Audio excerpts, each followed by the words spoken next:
Greetings, true believers. You're listening to B-Row to B-Row, a Who Wants to Be a Super B-Row podcast. I'm Sam, aka Hive Per Strike.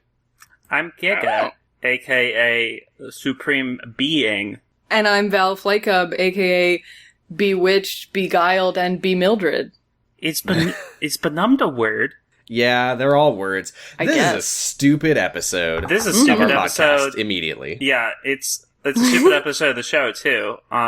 It's somehow It didn't feel stupid to be. I was. Should we just commit to not doing that for the rest of the episode? I need to not do it or I'll die. I love we bees. need to right now, my- right here, right now. We need to either commit to doing it constantly for the rest of the episode or not at all for the rest of the episode. I refuse. But when we get to that mindset. when we get to that Spoilers. part, when we get to that part of the episode, I might let loose a few of them. As they come. And then you'll be kicked off the show. A few thousand bees. Yeah. I can't promise. Let loose a few thousand bees. Yeah. This is a stupid fucking episode of Who Wants to Be a Yeah, Superhero. I give Yes. this episode a B-. I give it an F. I don't. I think. F for fuck this episode. There's not enough bees in it. Yeah, exactly. F for 5,000 bees. I give it an A for, there's so many bees. There's a lot of give it bees in this episode. I give it a 10 for 10,000 bees. 10,000 bees. 10,000 out of 10,000 bees. I would say that this is maybe, despite this episode's failings, it's maybe the best challenge that I've ever seen on the reality TV show ever. Yeah, this is, I can say now that this is the challenge that I could have sworn I remembered in season 1. It was actually this one. It's so much. Yeah. But it's honestly, the B part is, the least offensive part of this episode. I still think this is better than any episode of season 1, but Probably. It's very frustrating. Yeah. Mm-hmm. So, I did notice something. I assume you're both still skipping the intro. Yes. Yes. In that case, you are missing something that I also have missed until just now, which is that when they show Stan Lee in the intro, there is a blue aura and a literal angelic choir that plays for our precious Stan Lee. Our precious Stanley, he's precious to us. Stan Lee. I'm glad Yeah, he's here. this intro is super long. It seems to have spoilers in it. Mm-hmm. And skipping that and the intro and the recap, it's 3.5 minutes before the actual show starts. Yeah, you could get, an anime OP and a half in there. Yeah. And yet, despite that, the pacing is still 1,000 times better. Yes. Yes. Absolutely. So, This we begin... show feels like a show and not like a fever dream. Yeah. So we begin immediately Okay, after the yeah, elimination it's a bit strong. of last week. Hygiena's like, I can't believe we all missed the dog. And I'm just like, man, you're lucky. I've got news for you. That shit doesn't fucking matter at all. Yeah. You all It doesn't missed it, matter. so it didn't exist. Yeah. Parthenon was like, I think I saw it. Which is a dire admittance. You can only say that after the elimination. Yeah. Uh-huh. Parthenon, Yeah. get back in here. You what? Come You on back, saw it, Wade. Andy. Someone else fucked up worse. The diffuser interrogates Miss Limelight about her self-esteem. So he literally says- is like, so you survived an elimination. Tell me what you think about yourself. He's such a Ridiculous. creep. He's such a creep. I will say there was one moment of good, not to do with him at all, before this moment, where Hygiena is like, things are really emotional in the house, or something, talking about what it's like after the elimination. And I was just like, wow, they have things to talk about that happen in the lair. They're showing us the superheroes just Right? being reality show contestants. Exactly. Yeah. It's incredible.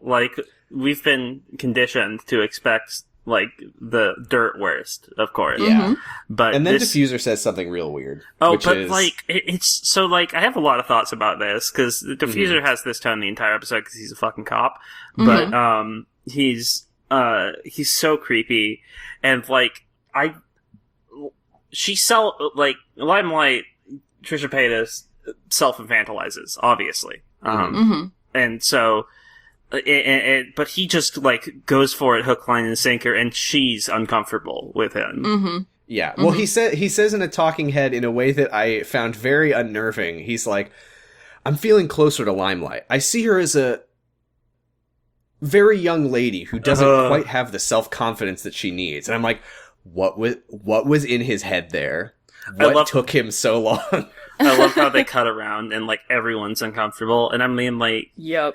they don't sell it like that at all in the show. They sell it as him doing a good thing. But it shows that, like, they couldn't get any footage that wasn't of people being like, Yeah. I have similar theories about something else in this episode. Now what is this thing that Diffuser does? Oh my god. So he's like, okay, fuck Stan Lee. All my homies hate Stan Lee. I'm running this show now. mm-hmm. This is my show. So, It's my show. Miss Limelight, I'm gonna give you a challenge.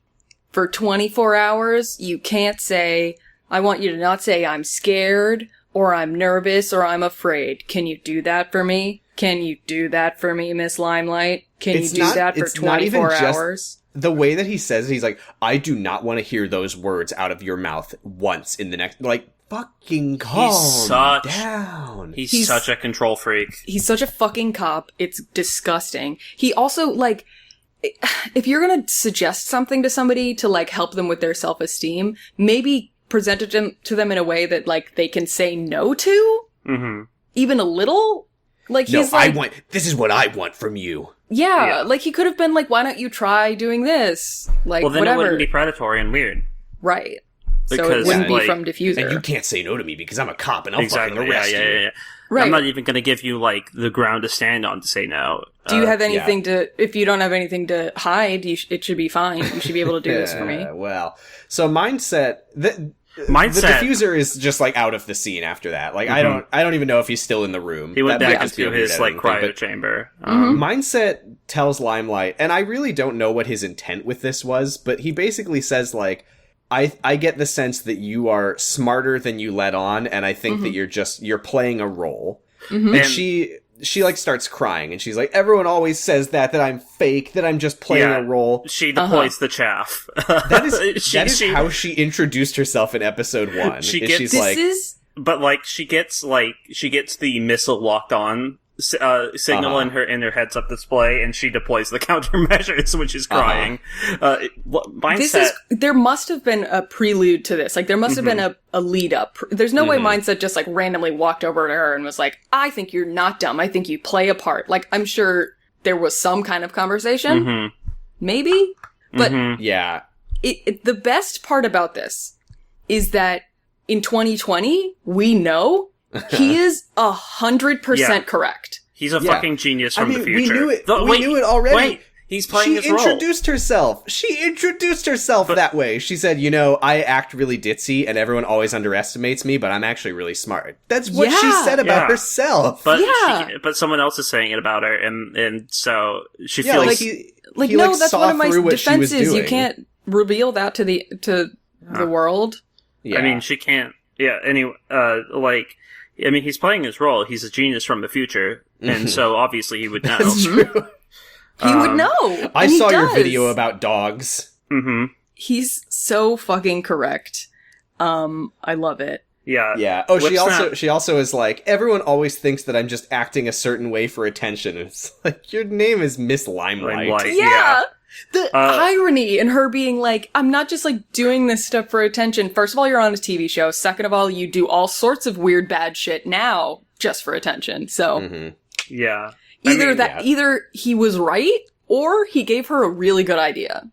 Like, if it wasn't Trisha Paytas, the worst person ever, I would maybe, like, give the benefit of that is, like, she can be, like, this could be in character, right? This could be, like, a character trait. But no, she's just awful. Whipsnap so now says, everyone is mad at Mindset. Yeah, Whipsnap says, you shouldn't judge a book by its cover, and, she's also correct because, she has no way of knowing how evil, Trisha Paytas is. So, really, I think that he wasn't judging a book by its cover. That's the opposite of what he was doing. He was saying, I think that everyone else is judging you by your cover. I think that you're full of shit. Uh-huh. Yeah. If you enjoyed the feeling Mindset. of watching Miss Limelight be given a sympathetic edit while Mindset is 100% correct about her, and then realizing later that he was correct, I would recommend the movie Frank. Yeah. Y'all seen that movie? I've never heard of it. Well, watch it and you'll know what I'm talking about. Mm-hmm. I don't know how to watch movies. So the next morning, That's fine. Basura tells Limelight, I guess she's just like trying to cheer her up. She's like, oh, I think she's like, keep your chin up, because as a superhero, a lot of people are going to be watching you. And then Hyperstrike adds, keep your eyes peeled for dogs. Yeah. And I don't know if that was like him talking about the previous challenge. Oh, He's it like, was. keep It your was eye for dogs. sure. Or if Yeah, he's definitely. like, I've seen season 1. They might try to kill us with dogs. That's also works. He's making a good joke. It's good. Mhm. But we find out on the TV turns on, and we find out that horror, the notorious criminal Beasting has escaped from jail No! and is doing She's some headed fucked up to shit. the school. Yes, The downtown city elementary elementary school. Hey, I go Fun to downtown fact. elementary. The newscaster here is recently retired 40-year NBC weathercaster Fritz Coleman. Fun fact. Good for him. Nice. Good for him.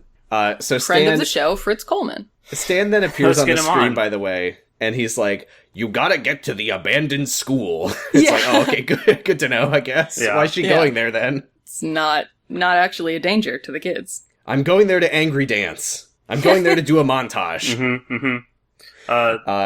Hyperstrike. Does a Oh, cool you know pose. what we haven't talked about this season yet? We talked about this in episode 1 when they did the thing where like the van was driving to the mansion and it was like doing weird like multiple camera angles of the van in a way that kind of vaguely evoked the concept of comic book panels. They do like comic book panel transitions in this. Yeah. Yes, they do. And we get an incredible one when Hyperstrike does a fucking sick JoJo pose. Yeah, And he he's- says, let's go! And then he like goes comic book panel and then takes us to the next panel. And I was like, holy It's shit. so That's what good. the show is He's supposed such to a look like. weeb. I love him so much. I love him too. As the cars... Also, they do drive. It's As the- Parthenon and it's Parthenon diffuser that drive. Oh my god, representation, gays who drive. Yeah. I can say that because I'm gay. Yeah, Okay, I'm sorry, God. Me I won't too. edit it out. I can laugh at it because I'm gay. As they drive away to the elementary school, they are definitely going regular speed, but the Foley guy is again having a fun time and puts in a skirt. It's so good. Mr. Mitzvah also says something very epic, which is, good thing I've got cologne on. She's supposed to be sexy. And I said, oh, thank God he's horny too. Yeah. I mean, to be fair, Oh, we'll get more into Mr. Mitzvah later. He is. he's he not is- incorrect here. He's I mean, dark horny. she is supposed to be sexy. She's She supposed to be is sexy. supposed to be Yes. sexy. But he's like evil horny, whereas like I feel like Major Victory was like neutral good horny, where he's just like, these sexy vibes are for everyone. These dogs are sexy. He was lawful good horny. He was horny for everything, no matter what. Yes. Yeah. Mr. That was Mitzvah is his like, law. there better be some babes. Ooga Yeah. ooga. Well, I guess that's mean, probably we know, chaotic horny. Whatever. We know that that Mr. Mitzvah's horniness is reaches far and wide. Let's say. Yeah, and we'll get into that more later. So they get to the abandoned elementary school and they briefly explore it, and then they walk outside and immediately a gigantic net gets thrown on them. Yeah. And the next thing we see is them in 2 big glass boxes with a sign that says "Superhero Spelling Bee Today Only." Mm-hmm. Which fuck And then yes. the door Miss- opens. Bee Sting prepares. The door opens, and there is a fucking TV screen with Bee Sting on it. Why can't she just Yeah. be there? Why can't she just be there? Why can't she just be there? Why there? can't she just be there? Hey, And then she why says, can't- "Welcome to my spelling bee." I At looked this point, it I up, wrote- by the way. The woman who plays Bee Sting, her name is Anna East Eden. She was born in Finland, Okay. but her normal speaking accent is not this. No, I Nice. definitely did She see the video just you watched. She just speaks in an American accent. I feel like this is, like, so indicative of the fact that, like, Stan Lee is 1,000 years old in this show. Because, like... She's a Venture Bros villain. Like, Russian accent for the villain? Really? Like, in 2000, whatever, 2005? Yeah, very Cold War of you, Stan. I just wrote down Maria Mancini. Our bees are getting along very well. So she tells them that there are two teams. I didn't bother writing down which team was which or who's on what. Who cares? Doesn't matter. The first team. I mean, that's the thing. Is it's designed as a team mission, but also not really. No, I think they're separated, so it's harder to free people. Yeah. So the first team to get 3 words correctly in the spelling bee will earn everyone's release. So the first word is I also just want to say, the villain's name is Bee Sting. Mm-hmm. So, like, they were like, what's a bee-themed villain name? They sting. What's something bad about bees? They sting. They sting. Yeah, Bee Sting's a bad name. Why don't we call her Bee Sting? As we're about to find out, she fucking rocks, is the thing. Well, she's pretty good. Okay, no. She has dedication to the bit. Yeah. Yes, and, like, that is... The bee the most important part. No. So, yes. It's so good. So not no to you. No to Val saying the be it. The bit Far which be starts with it B. from you, Sam, to tell me what I can say on our podcast. So the first word is besieged, and It's what? It's besieged. Okay. Besieged. And so the word besieged pops up on the bottom on the Chiron. And, do I even need to tell the diffuser steps forward to try to do this? Because it's the diffuser. Yes, he's I'm like, here. Not to brag, guys, but I do know how to spell words. And he immediately fucks up. Because this is the best spelling bee I've ever seen in my entire life. Because he gets punished immediately. He gets knocked immediately because he fails to put a second E in besieged. Besieged. He doesn't get punished. This is just like this is the moment of like, you misunderstand. It's besieged.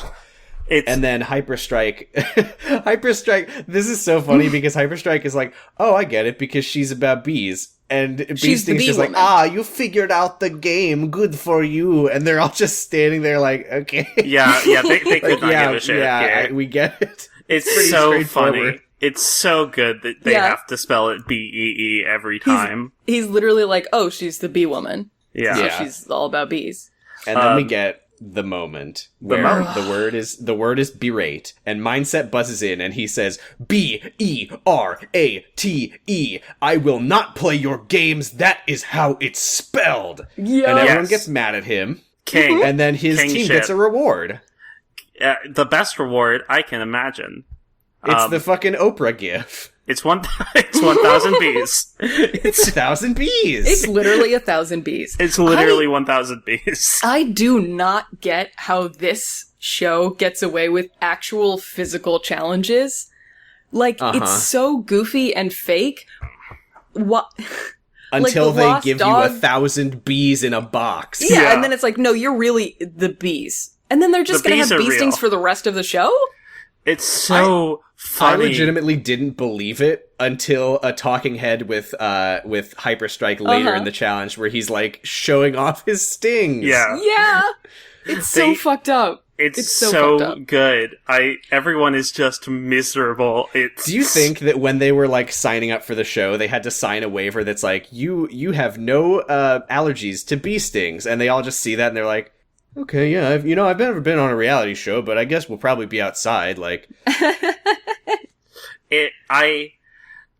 1,000 bees is 1,000 bees is where we start. That's the ground allegedly. I'm not convinced it was actually 1,000 bees. But it's more fun to pretend, and also, they just release the bees into the glass chamber. Yep. It's... Everyone's standing fucking, like, as stiff as possible and looking miserable. It's so funny. Like, and they're terrible at the spelling bee. They're awful. They will not spell any of the words correctly. Well, I mean, in their defense, a lot of these words a lot of these words I've never heard of. And also, Hyperstrike goes for the Z in Berserker, which Hygiena. Fair game. Well, Hygiena, by the way, mentions that she has 2 fears in life. She's afraid of bees and she's claustrophobic. So this is, but she deals with it good. really well. Yeah. Also, like, to be fair to Hyperstrike, the bee sting does say, to be fair to Hyperstrike, thank you. Bee sting says, Berserker. So you can kind of not really hear the R. It kind of just sounds like Berserker. Yeah, but sure. also... I mean, if you don't know how it's spelled, you'd probably think that's how it's spelled anyway. But also, he goes for a Z instead of an S. Yeah. Like, he gets the R. Don't you know the origin of the word Berserker? It's about Sarks and their bear suits. Mm-hmm. I did not know that. Yeah, anyway, bear so... skirt. The next word is benumb, which, again, I've never heard of this word, but it is a word. Probably means to make someone numb. Hygiena buzzes in, and she buzzes in. And that's the last time I'll do that. And she's like, first of all, she looks at the camera, she's like, first of all, I want all the kids watching to know that correct spelling is very important, but we're just going to play this game. Yo! And then she spells the word Beenumb, and she gets a point. All my love for Hygiena, but you gotta commit to it. You gotta take the mindset route. You just need to keep doing it. Oh my god, what if none of them, like, they all refused to play the game, and we're just like... And then they all died. I think a producer would come out while the room is full of 10,000 bees and be like, hey, you gotta play the game. The bee sting is just like, shit, I didn't bring that many bees. Yeah. The next word is benightedness. Mm-hmm. And I have to give credit to Miss Limelight, because if I had heard that word, I would have assumed it's like the state of being made a knight or whatever. Yeah. I mean, so she puts fair. a K in it. And then her team gets 1,000 bees. Mm-hmm. So it was a weird word, like, what was it? Yeah, benightedness. Wait. Benightedness, the condition of being ignorant. Yeah. It's to like have the wool over your eyes. Like, instead of having thoughts in there, it's just night in your brain? It basically means to be in the dark. Empty. To be in the dark. Oh. Okay, I guess that makes sense. Your next word is no thoughts head empty. They get berserkers. Hyperstrike gets it wrong. This is where we get his talking head, where he's like, yeah, there were bees everywhere. I got stung on the ear. I got stung in my mouth. In my mouth. He's so like energetic about it too. Like, he's like, yeah, this is reality TV. I got stung in the mouth by a bee. We get one of the funniest quotes I've ever heard from a reality show from Hyperstrike here, which is, the pressure did escalate when more bees started coming in. More bees started coming in. Yeah. That would do it for most people. Oh yeah, so when he gets his wrong, they're now up to 3,000 bees. Yeah. Parthenon's an idiot. And doesn't know how to spell benign. Doesn't he get it? Oh, he no. gets it wrong. He gets to put an E in there. Yeah. Yeah. Fuck. What else? Which could be like Mr. Mitzvah. Parthenon, if you're listening, it's fine. You are surrounded by bees. I know you how to spell. I know if you were like, if someone asked you to spell benign under normal circumstances, you would do it. Who fucking cares? It's spelling. Who gives a shit? Sorry, me. Spelling when I was 8. It doesn't fucking matter. Spelling is very important. No. So Mr. Mitzvah, by the way, has like a cloth like over his. I don't even know what it is. Where did you get it from? Yeah. Yeah, he just has like some cloth like over his eyes and nose, so they can't get into his nose, I guess. He does buzz in just fine despite that. Yeah, and he spells betwixt correctly. So now his team is up to 2 correct answers, while the other team has 0. And then Hyperstrike in a talking head is like, it felt kind of unfair that Mr. Mitzvah didn't have to get bees up his nose. Yeah. Fucking there's Hyperstrike. A point, I think, where, like, I think there's a point where, Basura, like, has a shirt on that she didn't before. Oh, that's fair. Yeah, because I think, she has, like, a black, top on to cover herself from the bees. So she's not, like, the most exposed of everyone. Yeah, exactly. She misspells Beezor, and her team gets another 2,000 bees. I would think, like, if she can't spell Beezor, no one in the show can spell She Beazor. does seem... Well, she or Mindset, I would say, is most likely to have read Harry Potter. Yeah, but also... Oh. But also, like, a Beazor is a gross thing, and that seems to be her vibe. Oh, yeah, true. Then there's, how do you pronounce this? Beatitude? Beatitude. Beatitude, I think it's... When a bee is real cool. Yeah. I think it's, like, beatitude? I don't know. Beasura. But it's when you put the little saxophone emoji and then the bee emoji. Mm-hmm. I do that with the bug Beatitude. emoji. You do that with what? The bug emoji, like the little worm guy. Yes. Funnily enough, Hygiena does try to spell it literally as if it is a bee attitude. And then another great quote, Team 2, you now have 10,000 bees. And Mindset just says, ugh. Because, the difference between 9,000 and 10,000 bees isn't really that much at that point. So many God bees. damn it. So now there's 3,000. There are 10,000 to 3,000, and then Hygiena gets this wrong and it's 10,000 and 10,000. Yeah, so the amount when you're in a room, a glass room, 0 bees to 1,000 bees is the worst that it gets. Mm-hmm. Like, every 1,000 bees past that is less awful than the previous 1,000 bees. I feel like if it was that's actually why 10,000 bees, they wouldn't be able to sting anyone because they would just be, like, all cramped in there. Fucking. Bee. Yeah, that's why they go 1,000, 3,000, 10,000. Yeah. Because they know that, well, just adding another 1,000, that doesn't matter. But adding another 7,000? I mean, again, like, I don't fucking believe, like, I didn't notice a difference, but shut up. I didn't notice a difference between 2,000 and 10,000. So I'm pretty sure that they're not actually adding 8,000 bees when they say they are. No, yeah. Like, why lie about the numbers that hard? So then there's They wanted to have their monkey Diffuser woman with that. the dogs moment again. What's that? They wanted to have their monkey woman with the dog challenge moment again. Oh, yeah. With just incredible Where numbers. everyone is wearing a beard of bees, and they're just like, you will not take me down. I know that's feedback. Beard. Great. So, bees. Diffuser gets Beguile, Limelight gets Bewail, so now I think they're both tied for 2 points. Yeah, the ones that get right are always the ones with the bee prefix. Another incredible quote from Whipsnap this time is, I was afraid. I've never been accosted by bees. Yeah. I put a good screenshot in the Discord. Oh, sure. Let me Is take it a look Whipsnap here. absolutely fucking hating her life? Oh my god, Basura! That's an emoji. Yeah. That's a mood. God. So Beasting at this point is like, whoever gets 1 more point will be the winners, and it's like, surely they all win. Like, there's never been a winner in this show on any challenge before. If one person wins, everybody gets to stop being in the room full of bees. Yeah. Gets to stop what?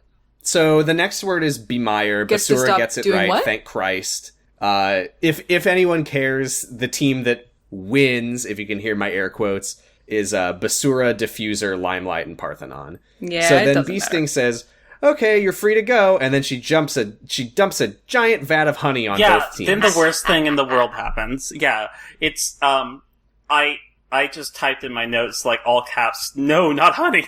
Like, I hope they got the bees out of there. It doesn't appear like they did. But so a lot of the bees are a dead. digital effect, is the thing.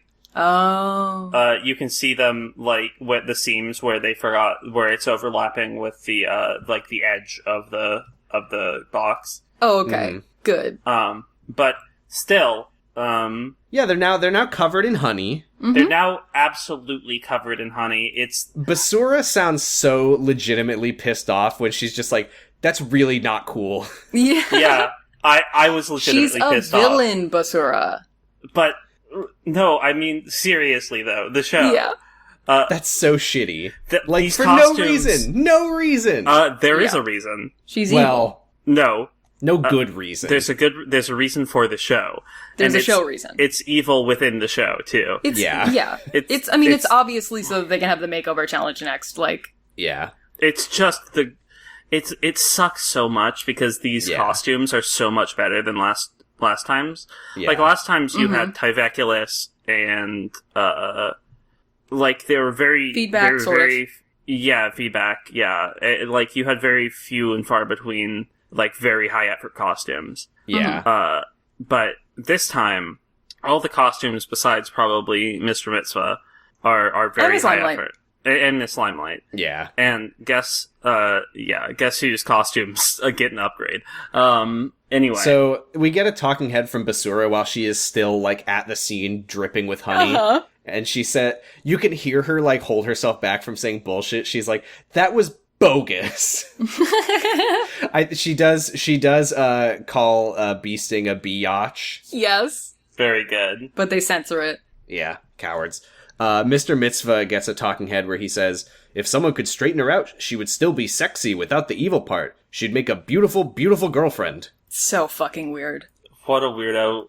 Like, God, imagine if he got any weirder. Stay tuned. I'm not looking forward to it. Stay tuned. Just real quick, I'm not going to give any context for this. How many hours are we out from it? Not far. We're close. I'm so excited. So here's a question I have, because one of two things happens here. Either they take the cars back to the lair covered in honey, or they take the cars back to the lair dripping wet and also still covered with honey.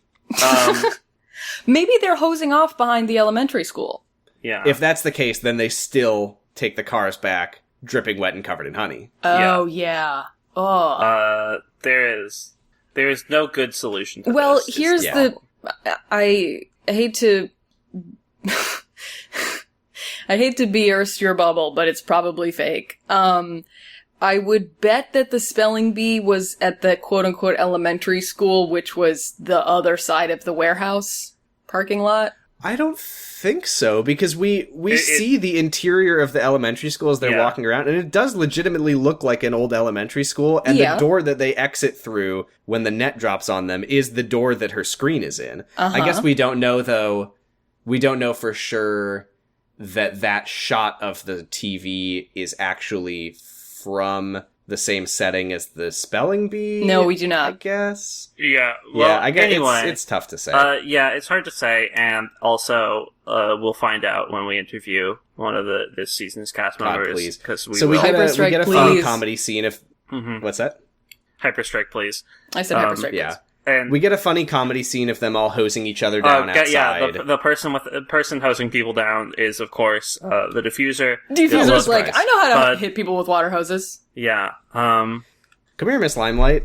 So yeah, it's host time. Mindset like is my furious, daughter. by the way. He's like, I worked really hard on this cape and they fucking destroyed it. Yeah. He says it in a very in character, because he's like, my technology systems are not affected negatively, but my coat does look like shit now. You can see that the LED unit he has is attached by Velcro to the mantle, so it's removable, and when he's getting sprayed down, he does take it out. Nice. And then the diffuser says, oh, and my taser gloves are broken, and I said, fuck you. Fuck you. Oh my god. Fuck you. But then the best thing happens, and Hyperstrike puts on Mindset's mantle and becomes Hypermind.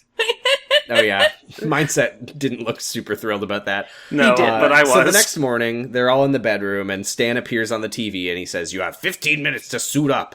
And they're like, "Sir, our costumes were destroyed." And he's like, "No excuses, 15 minutes." Like, fuck you. This is the first time I'll say it. This is not the last time I'll say this. Fuck you, Stan. Yeah. So they have to run outside to the clothesline where they hung up their costumes. They run out to where they were hosing off. So they were hosing off at the hideout. Yes.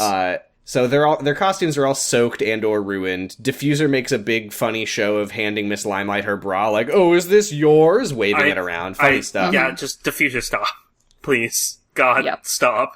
So everyone is all suited up as best they can be. Mr. Mitzvah is funny not wearing any pants. Miss Limelight has a, hands over her face, giggling, talking head about it. And she's like, Mr. Mitzvah, doesn't have any pants. Stan appears on the screen and he's like, "You're late and you all look like shit." Yeah. Which, I mean, fuck you. What happened to your costumes, you fucking losers? You're the one that said 15 minutes, you dickhead. Yeah. Right. Yeah, we told you our costumes were destroyed. It was Like, destroyed by your villain. This is a Stan failure, not a hero's failure. Yeah. So then he says that they all are going to report to him and tell him about their origin stories, powers, and catchphrases, and I guess they're gonna like workshop them?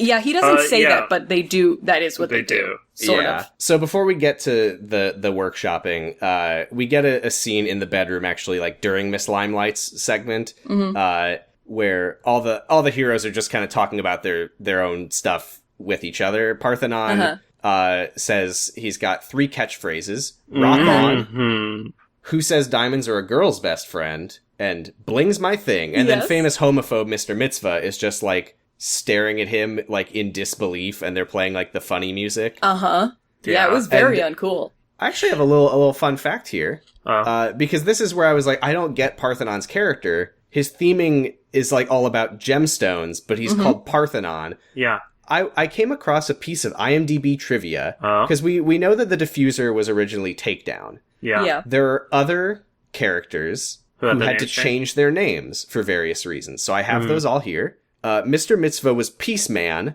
and we'll get into that shortly. What? We'll get into that shortly. They made him call himself Mr. Mitzvah. No. We'll get into that. I'll explain that. Whipsnap was Lady Reckoning. Ooh. That's so much cooler. Mindset was Omnicron. Oh. Damn! Hyperstrike. That has, was like, low-key roadie art vibes to it, though. Okay, but Omnicron is cool. It is cool. Hyperstrike was Super Impact Man. That's so cool. He sounds like the Crunchyroll translation of his own name. That's the point, the right? JoJo localization. Yeah, that's the point, right? God, that's so cool. I love Super Impact Man. And Parthenon was actually Paragon. Oh. So I think his character was not originally meant to have any sort of like Greek theming. I think that was just like a thing that they... Well, given his his costume and like the names of the gems that he gets into later, and it Paragon seems like he at least has that kind of. Paragon is a Greek concept as well. It's just is that right? Yeah, it's a little more high concept. Okay, well maybe I'm just an idiot. Anyway, so Diffuser says he gets a little talking head where he's like, Mr. Mitzvah, he always seems like he's just hanging out in the background and he doesn't really talk about himself much. And then Mr. Mitzvah gets a talking head where he says, well, I don't talk about myself too much because I inherited a large fortune from my father and I live in a castle. And I don't want to talk about that because I just want people to treat me like a normal person. Mm-hmm. So I said... Let's talk about it. Huh? Yeah. And I looked up Mr. Mitzvah's castle. I went down a little rabbit hole here. Let's have a talk about Sir Ivan. This guy's a real fucking sicko. He is an absolute... He has killed people he has sexually killed people, for sure. I can't even imagine the number of corpses that have been removed from his famous parties. So feel free to Google Wilzig Castle or to see pictures of him. Or you can read the article Ivan Wilzig's God Complex on BuzzFeed. And don't forget... His castle is fucking hideous, first of all. Yeah, but also, don't forget, parody. So, the first thing we can talk about Peaceman. So Peaceman is a character that he apparently has had for years. It's his like superhero persona that he uses for his like nonprofit, the Peaceman Foundation, I think it's called. Oh, yuck. So he's like, I'm Peaceman. I'm the rich philanthropist who's a superhero. Thanks, apparently, Peaceman. what happened was he signed up for season 1 of the show, but he was too late. He missed the cutoff. But they were like, "Oh, you can apply next season." Oh, I see. He was Fez Joker. God, if only. But what happened was he realized that if he were to use Peaceman on the show, he would have to like sign over the rights. So he came up with Mitzvah Man, and then they said, "Oh, that's actually copyrighted." So then he came up with Mr. Mitzvah. Mitzvah Man is copyrighted? I think Mitzvah Man is an existing character. Okay. Makes sense. Yeah, like I would expect. Like, there's probably some white guy probably came up with like an Indian superhero named Dharma Man or something. So that tracks. Well, Mitzvah is like specifically like it's a good thing. right? Well, It's like, but mitzvah is basically the Hebrew equivalent of dharma, if I'm remembering correctly. Mitzvah, it's like something mitzvah done. means commandment, but like colloquially, you say that like if you do a good deed, they would say like you did a mitzvah. So a mitzvah is kind of synonymous with like helping people and contributing to the good of the world. So that's the idea of Mr. Mitzvah's name. Anyway, here's some stuff about him. So he has a rec room full of definitely super not real torture devices that he definitely doesn't use for sex. His bedroom wall has a big like neon orgy scene, like really graphic like orgy painted on his wall. His light switch is on a woman's clit. ew. He has a horrible techno remix of Imagine by John Lennon. He is obsessed with John Lennon, and he says, I've already become the next Hugh Hefner, and now I want to be the next John Lennon. To that end, he has trademarked his own genre, which he calls technippy, techno hippie, as if anyone would ever use that. There is no need to trademark that horrible word. That wasn't going to happen. Wow. I mean, he's a narcissist, so... That's what you get when... Speaking of him being a narcissist...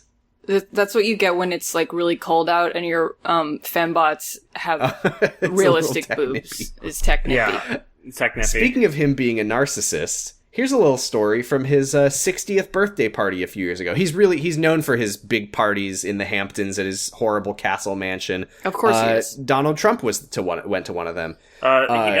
Only one? Yeah. One that we know of. You can find pictures of his parties. They're like the most like grotesque, decadent displays of wealth, of just like people wearing bikinis with like fig leaves sewn on them because he has this weird like god obsession. And at his 60th birthday, he wore a white robe and he sat in a big like ornate wooden throne with people carrying him around like a fucking litter. And there was a quote in the article: "Spin it around, you lazy guys. Let them see what God looks like from every angle." Wow. So, Mr. I have one more. Oh, yeah, keep going. One more. Here's a little quote from him. So there's a biography written about his dad, who we've mentioned was a Holocaust survivor. Here's a quote from him about that biography. "A year from now, we'll be getting that book on the New York Times bestseller list and turning it into a miniseries or a major motion picture. My goal is to make it more popular than the Diary of Anne Frank." Good choice of words, Mr. Mitzvah. Dismantle inheritance. Mr. Mitzvah. My last thing. One last thing I want to say about him, because this was breaking news, was that I happened to come across Sir Ivan Get Together official video on YouTube, which has not yet premiered. It will be going live tomorrow morning as we're recording this. By the time the episode goes up, you can watch Sir Ivan's music video for Get Together. But the fucking thumbnail, it is 5 people walking toward the camera, him in front of them, and the people are Jesus, Martin Luther King Jr., Okay. John Lennon, Gandhi, the Dalai Lama, and then at Sir Ivan Official. Yes, the most important people in history. So, I guess this is a kind of long-winded way of saying what we're going to do on the podcast is we're all going to get really hot, and we're going to get invited to one of these parties. Fuck and yeah. we'll report back on it. I don't want to do that. You know, no, your video game is a murder mystery. We could go to one of these parties and try and solve whatever deaths probably will happen. Yeah. So please don't compare Paradise Killer. No. Very different. So now that we've taken that brief little intermission into the horrible, disgusting world of an extremely rich man who has not earned even a second of his life. Please look him up. Like, there's so much that I left out. Ivan Wilzig, Wilzig. Please, just... It's a real rabbit hole. Let's get back to the show. Yeah. So what happens first? Okay, so Limelight's first. She goes up, and I can't tell if she's acting like a ditz or if she just literally hadn't thought of what her superpowers were. Stan asks her what her superpowers are, and then production says, stall. And she goes, well, you see, it's, give me a second. I'm gonna need a second. Did you mean my character? Did you mean me? Did you mean mental or physical? Sorry. And like the whole time, Stan's like, okay, he's like ready. So Stan gives her superpowers. It's like funny waiting music while Stan is So Stan gives her feedback superpowers. Yeah, she gives her feedback superpowers. She's feedback, that's it. But with movies and TV instead of video games. Yes. Yeah. Which And somehow more copyright unfriendly. and while this is happening, to just extra highlight the fact that Miss Limelight has no idea what her powers are, she has no, she has no understanding of her character. We're cutting in with Parthenon being like, and I have 3 catchphrases, and these are my powers, and this is a blah blah blah. Yeah. Like just being a dork, Yeah, and then I having get so mad much about extra it. information about his powers. Yeah. So Mitzvah's next. There was one other power that Stan gave her, which is night vision that you've developed from sitting in movie theaters. Yeah. Is she a neat? What are you talking about, Stan? Stan the man, he don't miss. Yeah. I like it. I don't know. Okay, so Mr. Mitzvah's It's just next. like Rogue from X-Men. Like Yeah. her power is cool because it has like limitations and consequences to using it when she absorbs other people's powers. Like, No, what can Miss she can Limelight see just at like night. pull out her phone and like look at a clip of fucking X-Men watch a and she's Superman just like, movie? all right, here I Yeah. go. No, it's so she can she can smoke a cigarette for a really long time, like Humphrey Bogart. Oh, that's true. He did say you can absorb the powers of the biggest heroes of film and TV. He didn't Exactly. say superheroes. Yes. So she can hide in dirt like Rambo. Great. Mr. Mitzvah's next. It plays a superhero version of Hava Nagila. He lives in a castle. His powers are to use the Star of David paddle to save the lives of children. Yeah. Which oh, is yeah, we not haven't a mentioned power. this. He has a little paddle, like as in like a paddle ball paddle, like a ping but pong it's like paddle, got a yeah. Star of David on it. Yeah. What are your powers? Oh, to use my powers for children. Yes, Yeah, and then I eat a he donut uses and get the other Star powers. of David paddle to save the lives of children. I don't know what is not clear about that. So It. He hits the children and then they become undying. yeah, and so Stan's get like, okay, everlasting you're life. Batman. Can I also, Stan, before Mr. Mitzvah starts talking, Stan is like, by the way, nobody's gonna take a superhero seriously who isn't wearing pants. And I'm just like, Well, then why'd you ruin his pants? you made Stripperella. Yeah, exactly. Stan? Well, at least he's not fucking sitting in front of a picture of her this season. Yeah, Yeah. But like, tell So- that to every female superhero that you need pants to exactly. be a superhero. Nobody's Like, gonna take fuck you you. seriously without a titty window. Speaking of Stan Lee being inconsistent, Parthenon comes next, and he has. Oh wait, you didn't say what he says for. Oh, Mr. well, Mitzvah. he becomes Batman. He's the Bruce. Yeah, he's a he- Bruce Wayne type. Yeah. Yeah. He literally says, like, I see Mr. Mitzvah as a Bruce Wayne. First of all, why does the character also have to be rich just because the real creator of the Because character is rich? It's him. Like it's like, yeah, it's- what it's what would be him. fucking boring is what if we just made him Jewish Batman? Yeah, like he's Jewish. explicitly, literally, that's who he is. Great, So his thanks, powers come from life itself, and he's Jewish Batman. That's it. Yes. And Stan says L'chaim. No. Parthenon. Mr. Mitzvah says L'chaim. Stan Right. does not say no, L'chaim. wait. I think Stan said. I think he said like Mazel Tov or Yeah, something. I think he said Mazel Tov. Yeah. Okay. Anyway, So Parthenon comes in. Parthenon has the Armor Guard, which contains the Echo Emerald, which gives him sonic powers, the Eye of Apollo, which gives him a protective shell, and the Muse's Moonstone, which has cast illusions.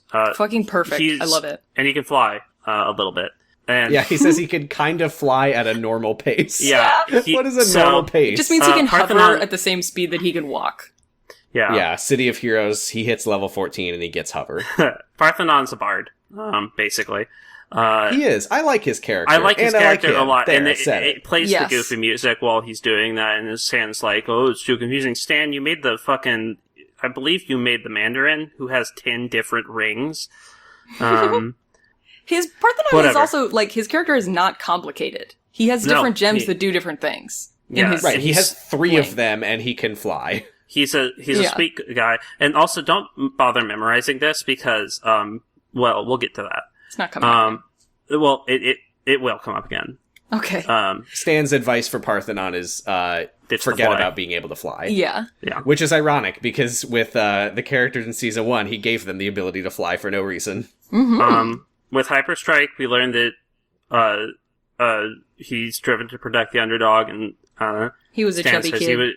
Stan says he's a fat kid, and Hyperstrike says that he was a fat, lazy kid, and Stan is like, you should use that backstory of being a kid everyone picked on.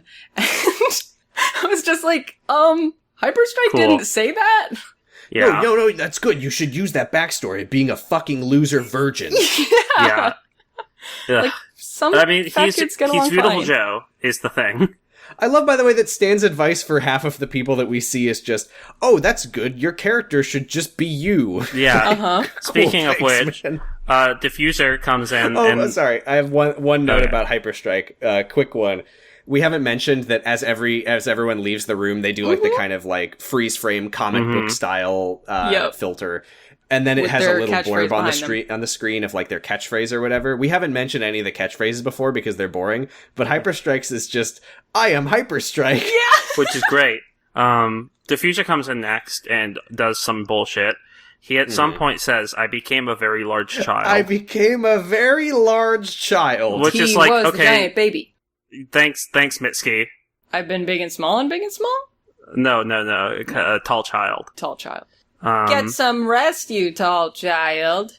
Diffuser sucks. Diffuser sucks. I'm not going to talk about him anymore. Yeah, they're doing like the funny crossfade with funny music to emphasize how long he's going on. And Stan says, get to the point. And we see that Diffuser is fucking drenched with sweat. And then Stan is like, oh, it's good, but I think you could stand to like make it a little more concise. I think your new superpower is going to be shutting the fuck up. Yeah. So we have another... He says, I see the Diffuser as sort of a loner, a wound-up spring ready to pop. And I said, great! That's what you cool, want! Stan, yeah. Mm-hmm. We're gonna... I'm gonna speed through the next one for you because we have another list. We have another list. We have another list for me to read, and also the show goes super quickly. So Mindset has telekinesis. Mindset doesn't say a word. They don't show him saying anything about his powers at all. Because I think he laid out, I have telekinesis and I'm super smart. And Stan was like, okay, let's pretend that was my idea for the show. Yeah. I don't have a lot of notes for the next one. For Hygiena, I just have Stan, please. I don't know why. She says, and I was mistaken actually, because she does in fact say that her catchphrase is fighting grime and crime. Oh yeah, that's why. And Stan's just like, oh, you should flip it. Fighting crime is more important. Yeah, fair enough. Yeah, but also, fuck you. You're making mountains out of molehills. He just wants to have something to correct them with. Yeah, Basura has cool bug powers. Basura's cool. When he says like, you should have the power to control insects, she just says nothing and kind of makes a face like, cool, yeah. You just tell me what for my character. She does not react in any way at all. I mean, you like destroyed my super suit, and now you're going to tell me what fucking powers I have. Fuck it's you. like he doesn't even he didn't even like listen to what her powers were at all, and was just like, anyway, why don't we make you a bug lady instead? So Whipsnap talks about how she had a troubled past, as like in like a street king. For most of my notes about Whipsnap, I just have Whipsnap in the notes section.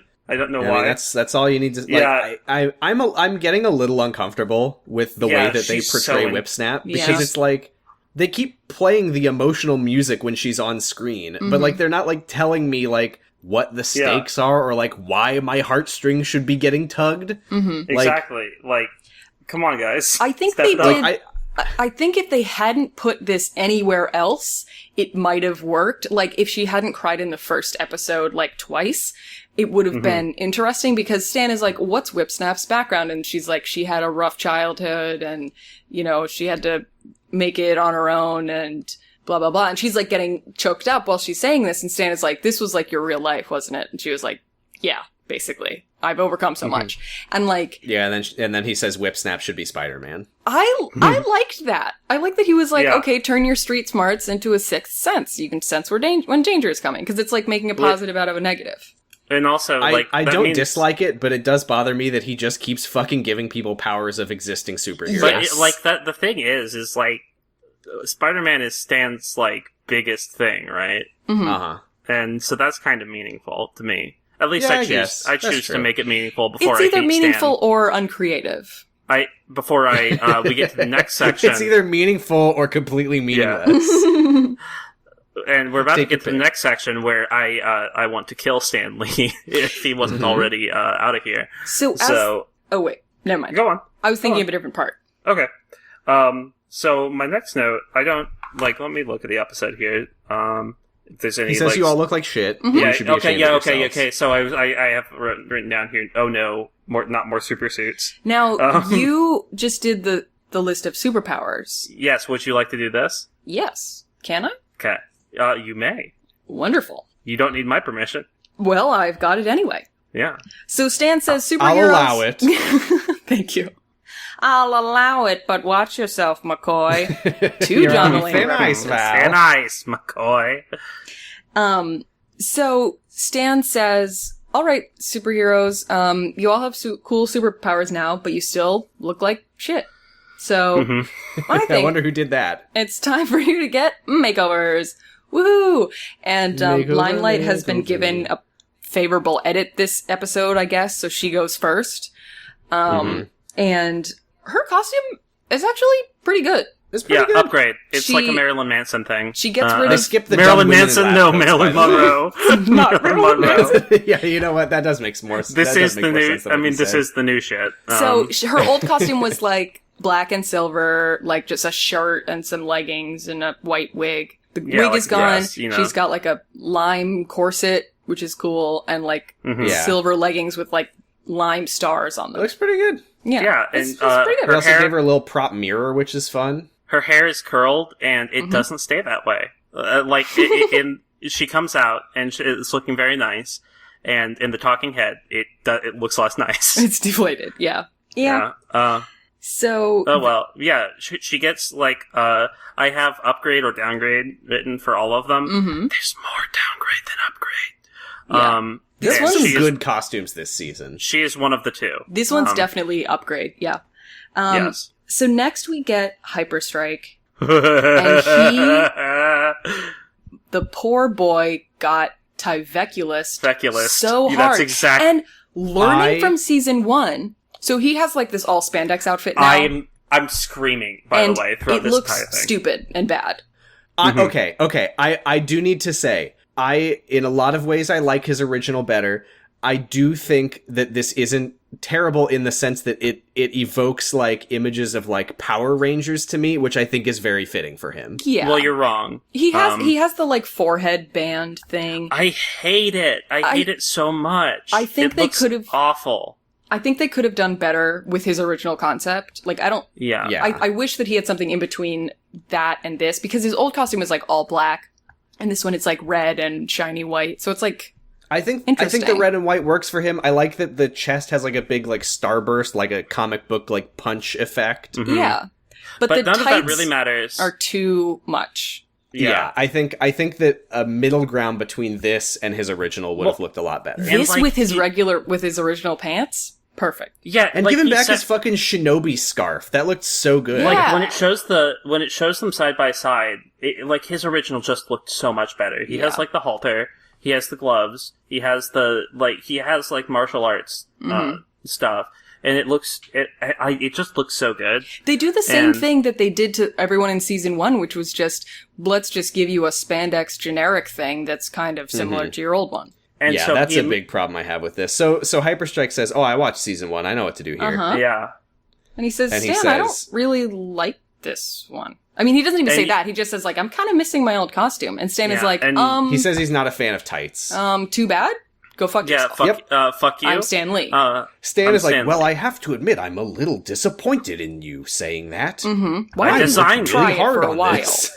I hand stitched this, Hyperstrike. I wanted to suplex Stan Lee here. I can't believe he did this. I hate it.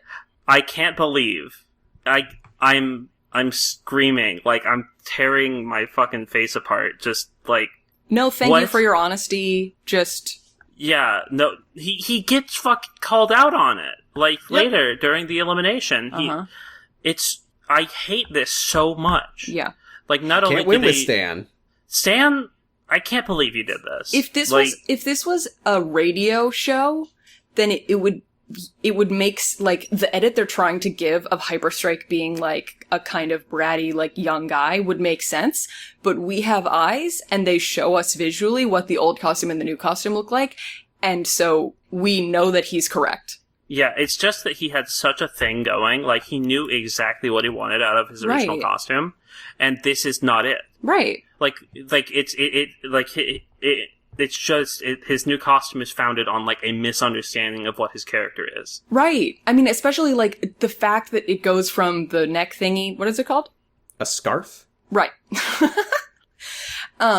It goes from having that to having the, like, headband around the forehead, which is, like, I feel like such a stereotypical, like, I don't like the headband. Fighter thing. And it's like, wow, yeah, a 70-year-old white guy did design this costume. Cool. Like, he makes it, like, and to his credit, later in the episode, during the elimination, he, like, when he's doing his poses and stuff, he does make it work a little bit, but it's still... I mean, like I said, I think it works in some ways with the type of hero he's going for.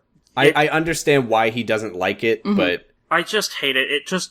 I like his Strider costume so much more. Yeah. Yeah. I think the key problem with a lot of these makeovers is that they all have a pretty striking visual design to begin with, and then at the end they all kind of look the same. It's the same problem that Creature had.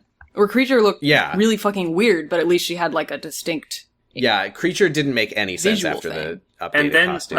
But I don't think I'm even as mad about Hyperstrike as I am about what's next. So we should also mention, there are no assistants for this. No, they're gone. The women in the lab coats and this, they've already measured them all. So, whatever. Thank God. So this next one is kind of a montage of 3 of them at once. So we get Basura, Mindset, and Whip Snap.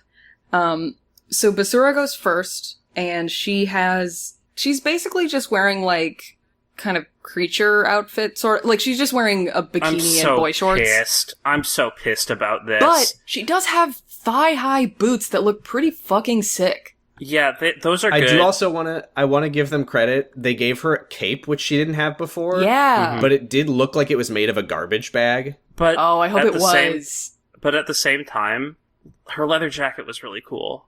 Yeah, I think this one is, I don't know. I don't have any really strong feelings about this. I think to me, it's a big downgrade. I really like the original was better because it was, like, clearly this. You can tell this was professionally made, which I think detracts from the character. Yeah, right. I feel like she had a better connection to her costume than any of the other ones, besides maybe Mindset, which we'll get to. It had more personality. Her old costume. Yeah. I think we can all agree that replacing their costumes is a unilateral bad move. It could have been awesome, but it wasn't. Miss Limelight and one other. I mean, credit to... I mean, that's the thing you gotta know about Basura. She is a professional costume designer. She designed the costumes for fucking This Ain't Sleeping Beauty XXX or whatever it was. The costumes in that were good. What? The costumes were you didn't good. see this? Yeah, I looked at her IMDb. She has one other credit. She did costume design on... It wasn't... It was some, like, Sleeping Beauty porn parody. Yeah. Oh, that's awesome. It's so cool. By the way, I saw I saw the DVD cover, and it was like, 2-disc collector set. Second disc contains non-sex version. Which I'm like... we gotta get it so we can watch the non-sex version for the podcast. No! I'm kidding. It's just what if Sleeping Beauty was We'll watch the sex bad version and for the had podcast. big Okay, boobs? thank God. Yes. The costume design, not bad. Next is Mindset, who his makeover, they went to Party City and bought the Mindset costume from Party City. It is horrible. And They said, replaced here, his- fuck you. Yeah, they replaced his incredible cowl with Tyveculus heads. God, seriously, literally, like, because he's got, like, the big, like, huge, like, metal pauldrons with, like, the glowing white disc in the middle That and they overtake replaced his them with, whole like- body. Yeah, and they replaced them with, like, white foam pads that, like, they're not even, like I don't know how to describe this. Like, it's like it's wrapped around his shoulder. Like, if you look at it It's from the above, top of his cape. like, you can just... Yeah. Yeah, like, you can just see his bare shoulder because it's, like, just like a ring of foam around his shoulder. It looks terrible. It looks awful. Yeah. He was done so absolutely dirty by this boots man. are cool, Also though. had metal plates like on his chest and on his boots, and now it's just like white pattern on black tights. It looks like shit. They took his like cool metal boots and replaced them with what appear to be like just hiking boots, They're spray silver painted dogs, silver. Yeah. It looks look up Who Wants to Be a Superhero mindset. I swear to God, it looks. It's the worst makeover they've ever done, even worse than Tyvecula's. And I think they gave him a smaller cape, too, which is just why.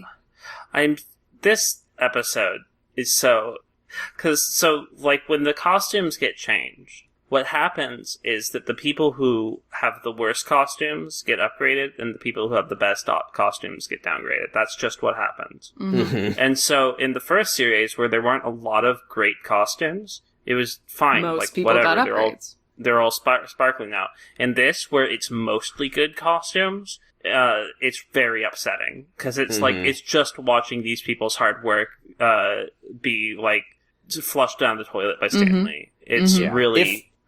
If Mindset hates it, he does not let on about it at all. Stan asks Mindset what he thinks of the costume, and Mindset says, "For the future! For the future!" I think he's rolling with the punches, though. He is. I think so, too. He watched season 1, and he's like, if I say anything, I will get nominated for elimination. Yeah. Yeah. So then we got Whip Snap, who just gets like a weird... Hers is definitely like unilateral move as well, because it... I want to be a cowboy, babe. Yeah. She looked more like a cowboy before. No, she looked like a warrior before. She looked like she was in the Warriors. Now she looks like a cowgirl. She's got a vest and a crop top instead of the length of shirt that she was wearing before. And like... Yeah. They added a cape. They added gloves with fringe on the side that are like white with red fringe. Yeah, the white accents look bad, so that's nice. Yeah. Yeah. Despite that, there is one good thing about her makeover, which is that she loves it. Yeah. And she's, like, really happy. Yeah. I'm happy for her. And she's like, all the guys are, like, looking at me, and I feel hot. Yeah, they go back out to the common room, and Mindset's being incredibly nice and being like, "Oh, hey, but like, I like your costume too, Hyperstrike. It's like, bam, pow." I think they legitimately did like his costume. I disagree. I think that Okay. I think they were a lot less attached to his costume than he was, and so they were able to just be like, And "Oh then yeah, you this one's two good." were. Like, they saw season 1 too. They didn't roast him like feedback That's roast true. to They're like, Tyvecula's. "You're Stanley's biggest tights." Like, yeah, they've learned to like. Oh my god, I hate this show. Yeah. So no, Whip Snap- Hyperstrike, it's cool. You look really tight. Then they do show a clip of Hyperstrike like crouching on the couch with a pillow over his head, like his face in the couch, like he just hates it. I was like, I relate. Yeah. The thing is, like, I'm putting myself in Hyperstrike's shoes. I really like my costume because I really like his costume too. And like, I have this whole vibe that I'm going for, and I know exactly what I'm doing, and then I watch it be ruined. Like, what's the point of winning at this point? Yeah, that's a weird thing about this season, by the way, because they didn't really get into this in the first season, because we never really got to know anyone's characters that much in the first place, but, like, it's weird that the premise of this show is that you come up with a concept for a superhero, and then you compete to see whose is the best superhero, but in episode 2, Stan in multiple ways says, your superheroes all suck. Here, I'll fix them. Yeah. Like, I can't... Let me fix the concept, let me fix the costume, let me fix the powers, the catchphrase. Like, I'm gonna tweak all of your superheroes to make them less interesting, more samey, and boring. For my sanity, I have to believe that this is the worst episode of season 2. Like, sure. Because they're just breaking the superheroes down. I'm not sure what more they can do to them. Next episode, they get honey poured on them twice and then get 2 new worst costumes. Oh, no. And the bees do sting them all. And they in all episode become 3, Bouncing Boy. Mr. Mitzvah, Diffuser, and Miss Limelight all win the season. They all become Bouncing Boy. Like, their costumes are bad, and Stan's like, I did one thing wrong. You're not bouncing boy, and then they're all bouncing boy. God, if only. As if Stan would ever admit to doing something wrong on this show. That's true. If Bouncy Boy got through in season 2, he would get his makeover and they would just remove the ball and he would just be wearing black tights. I'm not convinced that Mindset isn't Bouncing Boy. Yeah. So Hygena's next. Yes. Is Hygiena next? Oh, sorry, Diffuser's next. No, it's another 3-1. Three, yeah. So it's Hygiena, Diffuser, and Parthenon. Or Diffuser's first. So Diffuser has basically the exact same costume, except he's wearing leggings instead of pants now. And he has like he looks more like a cop. And, he looks more like a cop. In a weird way, because his original character was like black and red. This changed. They like left his vest and all his gadgets, but they gave him like a base of like black and blue tights. So in a weird way, the black and blue makes him look more like a cop. Yeah. But on the other hand, they're leggings. Before, he literally just looked like a cop. Yeah. So now he at least looks like a cop-themed superhero, which sucks. I think he looks more like kind of like a weird, dumb future cop than a cop-themed superhero. I think this is, like, Diffuser's already so low, but I think this looks worse. But also, who cares? Yeah, who cares? Let's move on. So then, Parthenon goes next, and all I have to say is, why the fuck didn't they give him molded abs? So, I have a few things to say about Parthenon, and this is why I said the armor guard would come up again, because they take it away from him. He doesn't have the arm guard anymore. Really? They took his toga away too. They replaced his toga with a cape. Yes, they did. And the little Roman warrior skirt thing. I'm so upset. I'm so upset about this. They changed his costume. He looked more like Blue Robin Hood to me than anything. He's just covered in lame. Oh, because he has a sleeveless shirt. Well, he's got the weird, like, square cut, like tunic thing. I don't know how to describe it. It's like a but tunic. It's got the little flaps like a Roman's thingy. Yes, which is he's not Roman. I think he has cool gladiator sandals, but they never show it long enough for me to be able to tell. I believe he does have. He did look like he had some kind of like straps on his feet. Yeah, he does have. He has. But he had the sandals before. Let's just get this right out here. We are not asking Parthenon to show feet, okay? Okay, but it sucked. Like, his original costume wasn't great. This sucks more. It's so shiny! It's shiny, but that's his thing. Like, bling is his thing, He does right? say bling's my thing like 3 times this episode. Yeah, and he looks excited to have a glittery costume.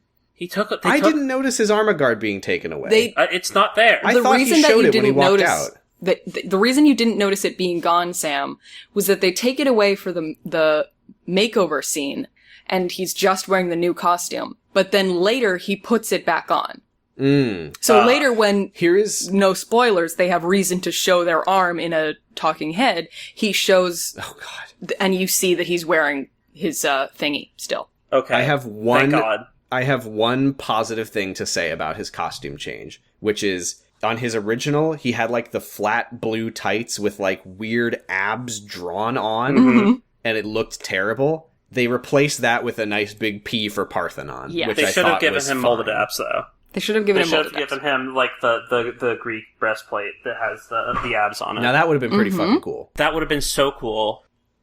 But then if the thing is that this show can't do anything cool. Knowing this show with the way that they do things, it would have just been like weird, like padded abs, like my fucking Wolverine costume from when I was 5. Yeah, like a couch cushion.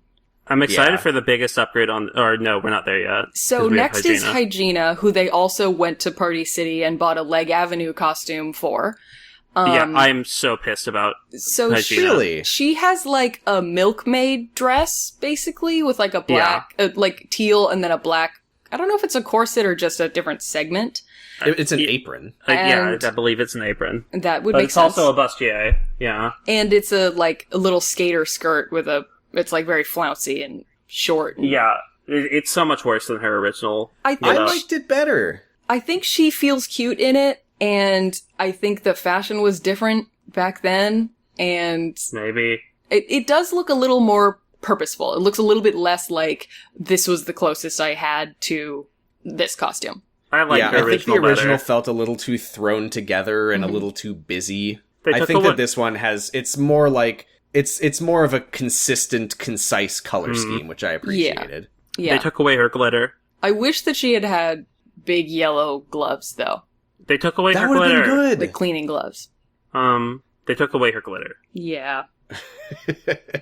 I don't think she needed the glitter. No, she didn't, but I miss it. Glitter is antithetical to the premise of being a cleaning superhero. Yeah, But Right? we It do would just get- be making more work for herself. But we do get the biggest upgrade next. Okay. I think it's good. So next is Mr. Mitzvah, who is wearing black pants and a black shirt with a big gold M on it and a gold-plated jacket.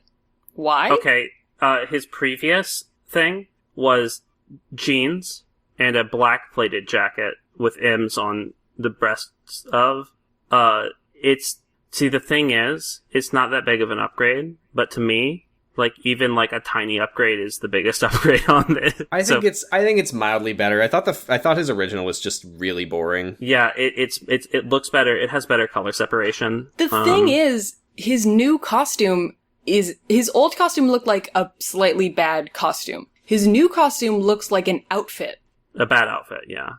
which like he shouldn't have an outfit. That is what I wrote down. Is just it's weird that his character looks so bad. Yeah. Considering that he's basically the same character he designed in the first place. It's weird that Yeah. they were like, we're not going to change it. We're going Right. to leave it looking boring and bad. They mainly But we're just just going to changed make it colors, look yeah. boring and bad in a slightly more visually distinct way. Of Yeah. all the people to get rid of their jacket, it should have been him. He does have gold shoes though. Yes. He's very Which are excited cool. about them.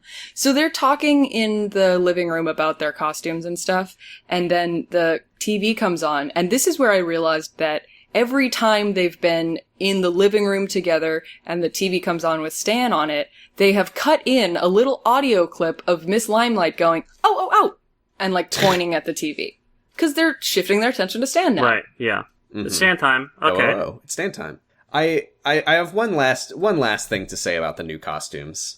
Half of them are now just wearing sparkly tights, Uh-huh. and they all just look the same, and it sucks. It Yes. sucks. It sucks. Yeah. Yes. Like none of the. This is bad. I This think they wanted to have the big surprise for like the reality TV moment, but these costumes probably would have been a lot better if the people who designed the characters could have had input into their upgrade. Mhm. Yeah. Like, hey, if I'm you had very- an unlimited budget, or like if you had a budget of $200 instead of $100, what would your costume look like? Yeah. Have you ever seen that show or clips of that show? It's like one of those like home makeover shows, but one of the people who does the makeovers is just like completely out of her mind. So they will like return home from the hotel that they've been staying at during the makeover, and she's like, "I put sand all over your floor." I need to. If you find that, you need to send it to me. 'Cause That Oh is- god, I'll that find it. is She's Stan. like, "Look, I did a big portrait of my face on the wall. What do you think?" And they're just like, "I hate it. This is horrible." Yeah, that the- that's is that- basically everybody here. Is that the picture? There's like a recent picture going around of people on a makeover show like that, and the woman is like, "I just wanted to add more color to your place," and it's like the couple are just looking around like horrified and silent. Yes, Hildy Santo Thomas on Trading Spaces is the name. Yes. Okay. I love when makeover people have bad taste. Here's the sand room. Oh my god, you weren't kidding about the sand? Oh no, the sand room is real. Oh no! Hope She's you like, like I made it it. look like a bungalow. I hope you like it. If you don't, fuck you. Oh my god, I can't wait to watch this. Wow. So, of course, they're talking to Stan on the TV, which means it's elimination time. Yay! Parthenon in a talking Yay. head. I nominates- legitimately, when he said that it's elimination time, I was like, oh right, I forgot. I like, what are they being judged on? Yeah. Like they had a spelling bee and a thing? makeover. Yeah. And everything that Which happens in one the of house. Which one of them has the most hair? Is what they're being judged on this time? This is I wrote in my notes. Okay, I assume that it's going to be mindset for trying to defy bee sting, and if that's it, I'm going to laugh my ass off. Well, So let's just put a pin in that. I had a Yeah. different... I was like, please don't Tyveculus Hyperstrike. Tyveculus I would didn't love to get see eliminated Tyveculus for, team up with for Hyperstrike. I not- don't know what you're talking about. Did Tyveculus get eliminated for not liking his costume? No, he was nominated. He got eliminated for not self-sacrificing. Later that episode. Dark Enforcer got eliminated at the end of the makeover episode. Oh. Yeah. Well, okay. Then I take it back. Anyway. Iron Enforcer. So then he did get Tyveculous. Yeah. Yes, he did get Tyveculous. So Stan is explaining, like, how they did in the challenge, and it's just... I'm sorry to interrupt. Have we ever seen that when they go up to the roof, it's through a door behind a fucking fake bookcase? No? No. Did you not notice that? No? I barely noticed anything on We the saw show. Parthenon open it up, and I was like, what the fuck? It's the 8th episode of the show, what? Do you think Parthenon just figured that out the first day? Yeah. I don't know. I feel like I'm figuring it out the 100th day. I'm sure that wasn't true in season 1. Wait, are the windows, the fake windows, new in the base? I don't know. What in fake windows? There are fake windows inside of the home base, which I think is very cruel. Cool. Oh wait, no. There's that's a real window. It's the window up to the front of the warehouse. Seems like a bad idea. There is a window. Are there curtains? Yeah, but the window's also painted over with like sail. So Sail? Oh yeah. Because the warehouse is supposed to be disguised. Oh yes. I see. they can't really see out of it. Okay. Anyway, So when Stan is describing the challenges that they had to go through and stuff, it sounds like a fucking, like, shitpost edit or something, like some kind of YouTube poop to have Stan Lee be like, Yeah. You did great in your challenge, overcoming being covered in thousands of bees. yeah, he's most of you showed amazing courage in the face of thousands and thousands of bees. That's so like there's usually he like tries to be a little bit poetic with it, like in the face of adversity. No, it's in the face of thousands and thousands of bees. Who didn't? They were all stuck in the boxes. Yeah, it's not like you had an option. True. He does call out Mr. Mitzvah though for covering his face, which is really stupid because he's like you were protecting yourself at the cost of your team. You're part of the team and you need to act like it. But he got a word right. Yeah, and Mr. Mitzvah he contributed. And Mr. Mitzvah, you by no means have to give it to Mr. Mitzvah, but he absolutely just calls Stan out on his bullshit. Yeah, this is the second time he's been nominated, and I want him to lose so bad. And both times I'm like, yeah, he's right. Him getting nominated is my favorite thing in the world because he looks like he's going to like an alien creature is going to burst out of him. I've never been judged before. He's so No one's ever said anything negative to me before. Yeah. So, I hate Mr. Mitzvah. So, they all get, like, praised or, scolded by Stan. Mindset was, rude to Limelight by being correct. And also spelled the word correctly against Bee Sting, which, if you watch season 1, I don't blame him for not buying into the game because you never fucking know. He said you were smart, but it was unwise of you for refusing to play along with Bee Sting. I refuse. Why didn't you follow the villain's orders, you coward? Yeah. I absolutely refuse to admit that like Mindset, I refuse to admit that Mindset did anything wrong. No. He is in the right. So the people up for elimination are Limelight for not knowing anything about her character. Good. Mindset. Makes sense. Because of the things we said. And Mr. Mitzvah. He also calls out Hyperstrike for being a man of contradictions because he had so much poise in the bee challenge, but then when he got Tyveculous, he said something, which is apparently... Maybe you shouldn't have given the shitty costume stand. Yeah, he said you were so poised under pressure with the bees, but you showed a lack of maturity when you were given your new costume. Stan is being such a fucking baby. If anyone's immature here. Yeah, he's like, but I made it for you. You don't love it? Fuck you nominated Tyveculous for elimination for pretending to like his costume. Yeah. So Hyperstrike then does say he's like, I'm starting to come around to it. Which fine. I'm so sad about. As long as he's happy, I guess. And then I wrote in my notes, if Mindset gets sent home, I swear to God. So then, well, each of the... That's funny. I was also swearing to God about the same thing. So then they each have to make their case for why they should not be eliminated. Limelight goes first, and they edit a part where she goes, heh. They edit that in so that she says it twice, so she looks more nervous and ditzy and, like, blah, blah, blah.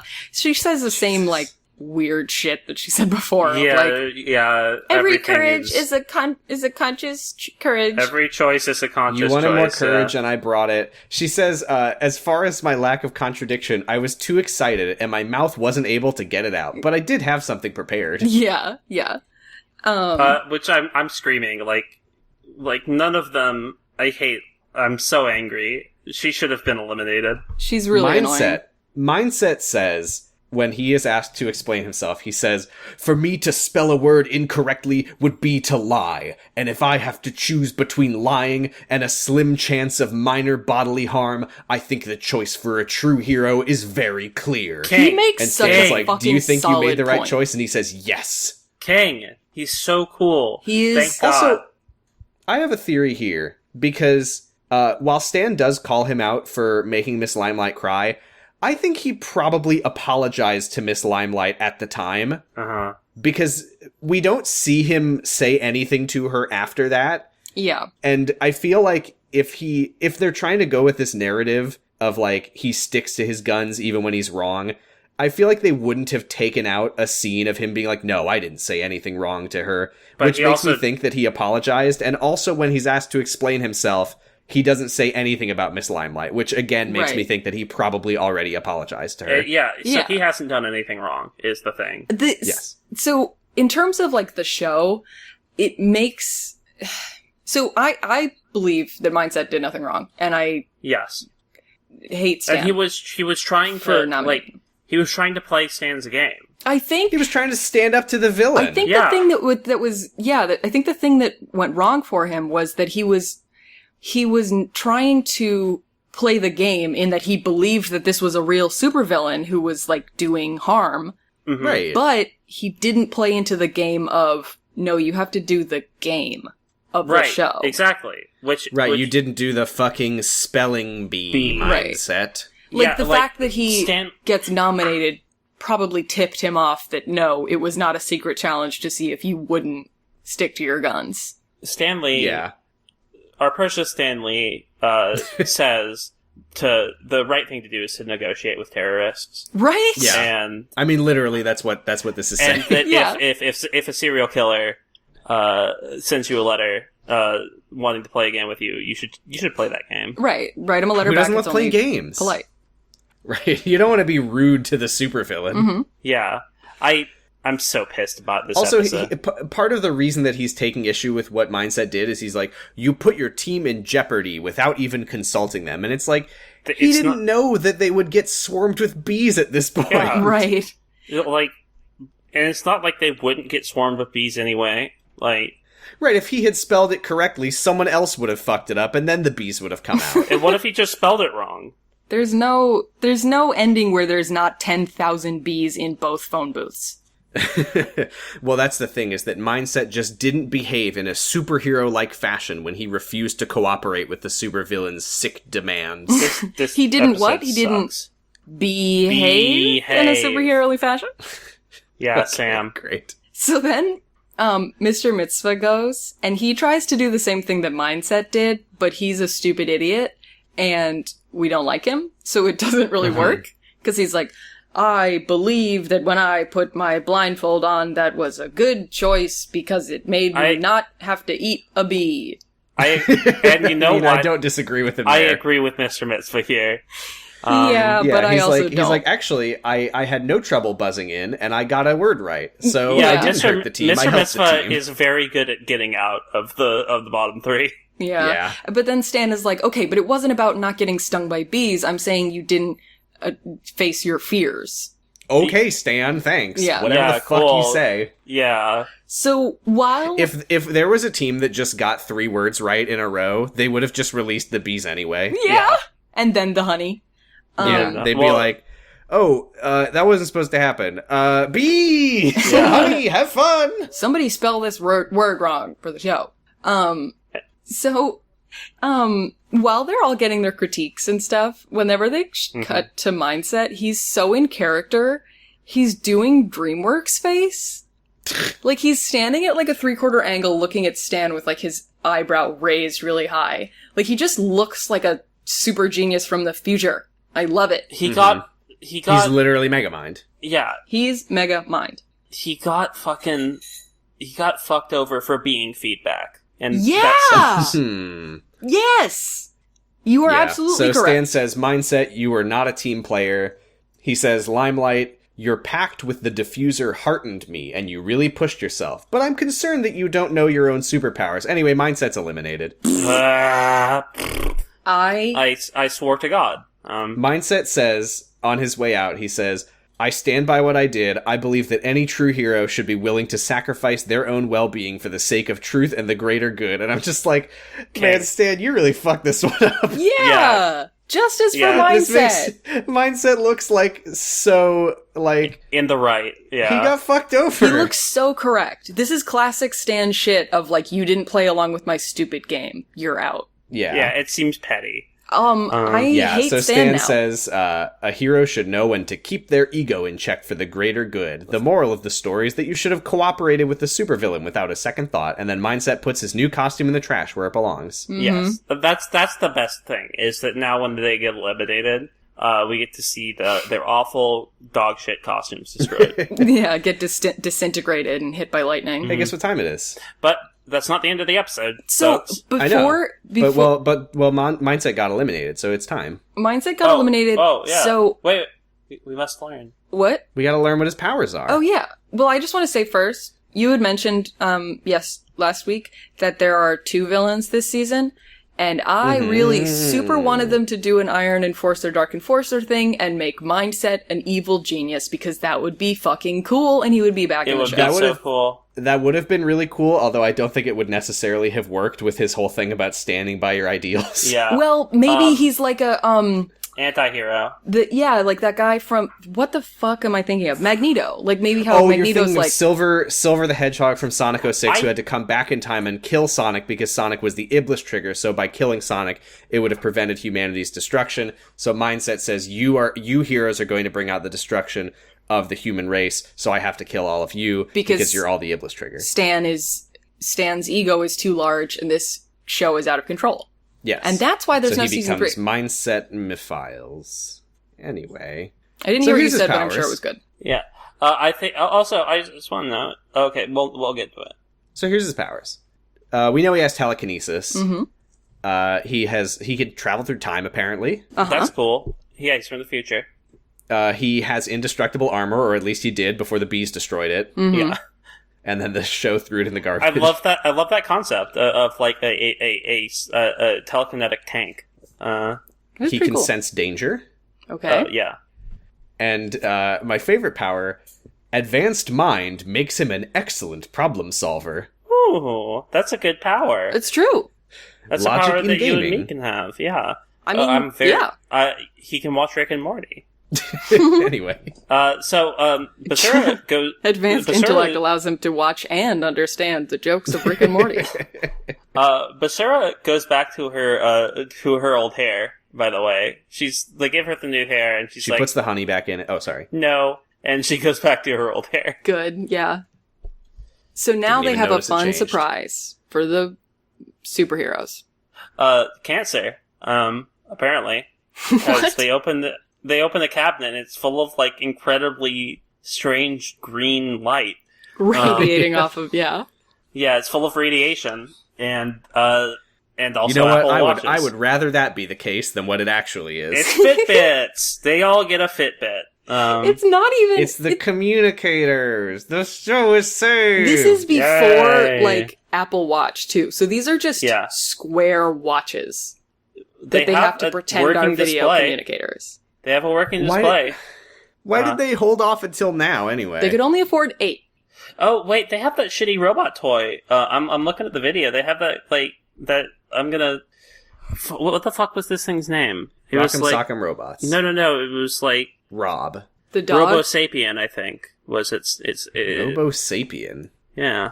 I don't know what you're The talking most about. advanced- I'm taking a snap. I think that Parthenon is gonna go far in this show. I don't know if he's gonna go... Oh, hell yeah. Oh, what the fuck? I don't know if he's gonna go feedback far or if he's just gonna go major victory far, but he gives me major victory vibes and I appreciate it. But he's like the non-horny version. He's a cutie. He's very nice. He makes... I only know who wins. I don't know who gets eliminated where besides that. I'm so happy. It's a real problem for me personally, or I hope it's a problem for both of you also. That there's 3 people who I just, we've been complaining about, we complained in season 1 about the pacing of eliminating 2 heroes per episode, but I just want them to eliminate 3 heroes in one episode, once, please. yeah. Please get rid of Mr. Mitzvah, please get rid of Miss Limelight, and please get rid of the diffuser, please. Yeah, Mr. Mitzvah does not add anything to the show because he doesn't interact with anybody. And then with the extra 2 episodes, everyone can just hang out. Yeah. Yeah. You know what would It have been can a just be great Terrace time? House, but superheroes. A great time to eliminate Mr. Mitzvah and Limelight and the diffuser would have been Anytime. auditions. That would be pretty good. Like, he's like, my superhero is that I'm a cop, and Stan's like, get the fuck out of here. That's boring. My superhero's that I'm rich. That sucks. And also, you've probably killed... Yeah. Anyway. So, they've got their communicator watches. I say this thing about Parthenon because he's like, now I have even more bling. Ooh, I love it. It's cute. He's such a goof. And then he says goes everyone cringe. needs a helping hand and He's points such at a his watch. goofball. Oh, because he has hands. No, because the watch has hands. Because the Bees. communicator watch has a video of Stan where he's holding up his hands. Bees. Just Stan waving at them 24/7. Bees. They even Meanwhile, Back in town. Huh? how do we describe our new villain? We don't. Oh, No, I don't know. man. Oh, He man. is like a kinky-looking freak in a black suit, Oh, lounging yeah. on a big sex bed with his goddamn boots on. With the kind of Why does sequin every show I colored- podcast He's wearing- about have to have he's people wearing- wearing their shoes in bed? The sequin He's wearing shiny boots. dot fabric that's on the beds is also all over his face. I think he's a sleepy-focused villain because I think he might be wearing like a sleepy cap, and he also has an eye mask. He still has on. an eye mask over his face, yeah. Yeah, and I hate to say it, I think that's just a funny cartoon thing that they oh, did. oh, okay. I don't think that's part of his costume. He's also wearing slacks. I do have a dreadful feeling in the pit of my stomach that this is the Dark Enforcer. It's not. Fucking Yeah. phew. Oh my god. I knew It's that it not. wasn't because this is like if it's too interesting for the Dark Enforcer. yeah. My notes are just who is this? Who's Because- this freak? The way he's introduced, by the way, is Bee Sting is like, I'm not done with these superheroes yet, and like calls someone and is like, He's let's just Mr. keep Mitzvah. fucking with them. Ha ha ha. Yeah, and he this guy is like in his supervillain costume, like lounging on his stomach on like a big like round bed with like fuzzy blankets Oh! and pillows. He was just making and- prank calls at his sleepover party before he got this call. He looks like he's at a sleepover. No, he is credited. He's Dr. Dark. He is Dr. Dark. Oh, that's why he's wearing all black, and you can't see any of him. Yeah, and that's Yes. why he's a doctor, so that's why he's in the sex bed. Yeah, and they say some generic shit about like, oh, we gotta stop the superheroes, and that's the end of the episode. Yeah. I don't know if this was in the end credits of episode 1. At the very end, they had a little disclaimer that's like, Stan Lee's pencil was a prop and was not actually used at any point in his career, which is Really? hilarious to me because it wasn't a pencil. Yeah, it was a pen. That's so funny. I like to imagine that it wasn't in episode 1, but they got like so many complaints from nerds Right. that they were like, sorry. Okay, it was a fake pencil. Yeah. It was a fake pencil in that it was a pen. Shall we go to questions on Yes. Twitter? Yeah. Okay. I'm not sure. This is a question from @Bradipus my brother Jordan, Hey, who Jordan. says, Congrats! Your distant uncle has died and left you a castle. The property is all yours on one condition. You must spend 1 week living with Mr. Mitzvah in his castle. Would you do it? And what sort of tricks and traps would you set up to keep your week as peaceful as possible? I wouldn't be able to set up any tricks I wouldn't and traps go. because, so I would go. And because then I can redistribute that property. But, I wouldn't be able to set up any tricks and traps because every time I go, there would already be one there set up for me. Yeah, you walk in and you die instantly. Yeah. Is that legal, by the way? Leaving someone some property in your will on the condition that they spend a week in somebody else's castle? Yeah. As a prominent fan fiction lawyer, yes. Mm-hmm. There's only one bed. Oh no! A giant castle, but there's only one bed. I would steal... And it's inside of a woman's pussy. Oh, a painting. Huh? I was thinking a Barbie bed. Anyway, go on. I would grab all of the food from the fridge, all of it, even the meat and stuff that I wouldn't eat, and I would bring it into a master bedroom that's attached to a bathroom that's not his, so I don't have to look at naked people having sex. Well, it's not a master bedroom then. Masturbate room. Okay. Anyway, and then I would lock my... Masturbate room. Oh. Masturbate room. Yeah. Then I would lock myself in there, and I would not come out till the week was over. Yeah. But just knowing he was there would be enough to make me very uncomfortable. You're in a you'd have to go through a bathroom and the kind of things that could happen in there. This is why I would get one of the rooms with a bedroom with an ensuite bathroom. I think the castle is big enough that I could probably avoid ever having to see him. If you go into any of his sex rooms, those probably have super heavy duty locks. God. Yeah, that's true. And also a gun. Oh yeah, that's what I would do. I would put him in the literal stocks that he has. Ooh, good idea. I would feed him by throwing tomatoes at him. Okay, yeah, because I was wondering, you have to live with him in his castle for a week. Does he have to be alive the whole week if you put him in the stocks and he accidentally starves to death? It does say living with Mr. Mitzvah. So you would have to throw some of the tomatoes at his face. To me, stocks never seemed that bad. Besides the public humiliation part of it, among the ways. I mean, I imagine it gets pretty uncomfortable. Well, yeah. So then I only recently realized that you have to be standing the whole time. Yeah, they don't give you a chair. Yeah, they don't put a massage table there so that you can be lying down in the stocks. Yeah. At Dragon Smoocher asks, "What's worse, 10,000 normal-sized bees or 15 hamster-sized bees?" 10,000 normal-sized bees. I like the hamster-sized bees. They're cute, and I want to be their friend. Yeah. I'm gonna say the hamster-sized bees. The sized bees. I think the hamster-sized bees would be easier to fight physically, but emotionally, I wouldn't be able to take it. No, that's true. They're so cute. That's why I would. If I could see a bee at that size, I would just die instantly from fear. If it was a bumblebee, it would look really cute and fuzzy. Yeah. No, and I wouldn't want to. Even a Sorry, honeybee. everyone who thinks but no. I love bees. Are my favorite animal. Just so you know. Fucking tell that to me as a child having horrifying nightmares about the fucking wormy episode of SpongeBob. Anyway, I like bees. They're my friends. That's a shame. And I wouldn't fight them. That's the thing. But maybe with the hamster-sized bees, you could not out of respect. Yeah. Maybe with the hamster-sized bees, you could pet them or something, subdue them with kindness. You could also just start a fire. I'd have to touch them to do that. I think I could. They're fuzzy and soft. Sequester them into one little corner and not have them just bump up against each other. Imagine how much they could pollinate. That would be so great. I mean, don't get me wrong. I think that there should be giant bees to do all that great pollinating that we love, but I don't want them anywhere near me. Okay, I'm gonna write this down, Sam. I think there should be giant bees. Okay.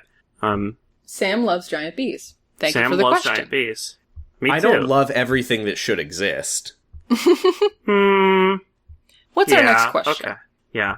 Our next question is from Mike Dawson. Hello. Who are your most and least favorite fictional bees? The only fictional bee that I can think of is Barry B. Benson, so put that under least. Barry B.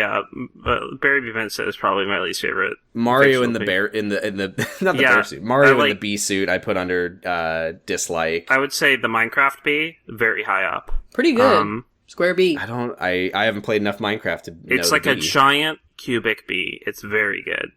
I like the B comics with the nose. I can't remember the name of the person who makes those. I like Jolly Bee a lot. He's cute. What B comics? That would be if I can read this fucking name. Floxinauxinihilipilification. Oh yeah. Oh yeah. Good bees. I like the Queen Bee from Mario Galaxy. I like all the bees from Mario Galaxy. Except Mario. I like Mario. Selfie Bee, that's the name of those very comics. Cute. I like most fictional bees, except for Barry Benson. And the bee Elvis. Do you remember? Do you watch like Everything Is Terrible? No. Okay. There's like this weird Elvis bee, and he's like, Moho. Okay. I'm the king of the bees. I don't know a lot of fictional bees. I'm afraid it's the king of the bees. I'm the king of the bees. I get it. I'm the king of the bees. He doesn't listen to anybody. He's awful. He's the I king think of the we've bees. named enough fictional bees. Okay. That's plenty of fictional bees. We'll see how much I leave in. Lastly, oh shit, I don't know how to pronounce this. Do you want to? Antigone. Fuck. I know who this is. I don't know how to pronounce the handle. Antigone Progone. Antigone Progone. Sorry. Asks, is there any anatomically accurate place on a human body you could put a light switch that wouldn't be incredibly distressing? No. Like on a painting? Yeah, I'm thinking it would have to be something that like comes off of the body, like a finger or a toe. Those are bad. That would be pretty funny, though. The nose would be kind of funny. Or a foreskin. Like if it was somebody's... I'm not acknowledging what you just said. Like if it was somebody extending their fist and then their thumb is the light switch, so they're either like giving you a thumbs up because the light is on or a thumbs down because it's off. That's well, cute. It wouldn't be a thumbs up or a thumbs down. It would be like they're breaking their thumb in one direction or they're making a fist. No, they're holding their I'm doing it sideways. Like how you do like a hand puppet. Like the orientation of the thumb isn't like it's the orientation of the hand is tied to the orientation of the thumb. No. I can't picture this. Maybe it makes sense, but I can't picture it. It goes sideways. Let me see if I can turn on my camera right now. Okay. Oh my god. Okay. Like this. Wait, okay.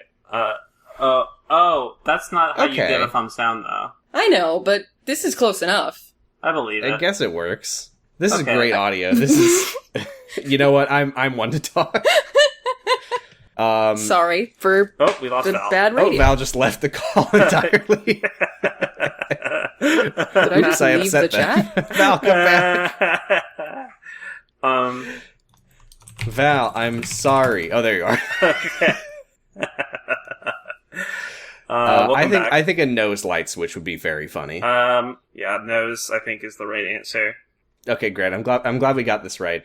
Anyway, that's all of our questions. Yeah, Thank Val's you. mic isn't working. Wait. Uh-oh. Did you kick me out? Oh, there you go. There they are. No, you I left. think you I just left. hung up. Okay, that's what I thought. I think you meant to turn your camera off and you accidentally hung up. Yeah, I think so. But then I couldn't rejoin for some reason. Oh, that was because I banned you because I was offended. Oh yeah, that If makes you could sense. put Sorry sand about in that. one room of your house. If you put the Anyway, that's it for this week. If you put the light switch on something, on like their shoulder or something, it would look like a skin tag. Nipple. A little armpit light switch. Nipple. Tech nippy. Or what if... Technippy. What if it was a... Okay, here we go. What if it was a little tiny stick person? Just a little tiny stick person, and the light switch was their whole arm, and you made it look like they were like kind of flapping their arm, like a chicken wing. That would be cute Okay. if you were flicking the light switch up and down, but most of the time, they would just... It would look like a Hitler salute. yeah. Okay. Well, that's going to do it for us that's our this show. week. Yeah. It should be a leg. It should be a can-can dancer with a leg. But then it would just That look would like just they're doing look like a a dick, Hitler yeah. salute with their leg. Yeah. What? Or You can find me on Twitter at PosiStress. You can listen to my other podcast, Jurgen It, at secretlifepod.com, where my brother, who sent in one of the questions this week about living in the castle, and I talk about The Secret Life of the American Teenager, a terrible show. great. Unlike this one. I'm Giga. You can find me on Twitter at Gigalithic. You can also find the art I did in a game called Paradise Killer that's extremely cool, and you should play it. It's on Nintendo Switch and Steam. and it kicks ass. It's made by very talented people, and we launched it last week, and it's been cool. I haven't gotten a chance to play it yet, but I've been seeing the reviews. It sounds like everyone's really into it. And I'm excited. You're losing out every moment you're not playing it is a moment wasted. Fuck. Well, that's okay. I already waste most of my moments. Yeah. I'm Val Flight Cub. You can find me on Twitter at FlightCub. The extra B stands for 10,000 extra B's. I thought you were just going to say this week B. You're going to put 10,000 extra B's in your Yeah, username. you can find me at twitter.com/FlightCub. You can also hear me talk about a show that's good instead of bad on my podcast with my partner LMNOP. It's about elementary, and it's a very good podcast about a very good show. How are the Hounds of the Baskervilles I doing? wouldn't know. Okay. We haven't watched that episode yet. Fuck. Oh, shit. Oh, god damn it. Oh, Let's that's get the out only of here. one I know. You can find our episodes at noisespace.xyz. We're Zed. hosted there. Zed, excuse me, thank you. We love them. And It's a Canadian network, and that's my bad, and I'm sorry about that. it's a good network is what it is. And You can listen to other podcasts, such as like Kid Nation Nation. Henry Kissinger's Pokemon Going to Die. Kid Nation Nation. Jergin it. Henry Kissinger's Pokemon Going to Die. Henry Kissinger's Pokemon Going to Die. The Island Shuffle, The Stick, Podcasting is Forbidden in the Cloud Recesses, City Girls Like Radish. Do.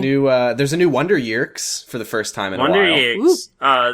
Slappers only. That's not on there. That's it. It's on the website. It's a friend. It's a friend of the network. But no friend of mine. No. I don't like my brother's podcasts. So you can go to noisepace.xyz, go to the friends of the network, and click on Slappers Only. You can do all of But- those things. Yes, you can do that. I'm not going to stop you. No. But it's a good podcasting network, and you should be grateful. It's true. Hey, yeah, fuck you. Yeah, fuck you. Go Get to out of here, noisepace.xyz, you friend. you freak. Yeah. And now, as punishment, I'm going to make you listen to some of Mr. Mitzvah's remix of Imagine. Oh, God. Or maybe, depending on when it comes out, I'll see which is funnier, and you might end up hearing his new song. Oh, You'll boy. see. Yeah. Bye. My wife. Ecclesiastes. Excruciating. You can do it. Bees. Bees. Bees. Bees. Goodbye. Bye, everybody. Thanks, Stanley. Thanks for nothing, Stan. B.I. Oh, God. You live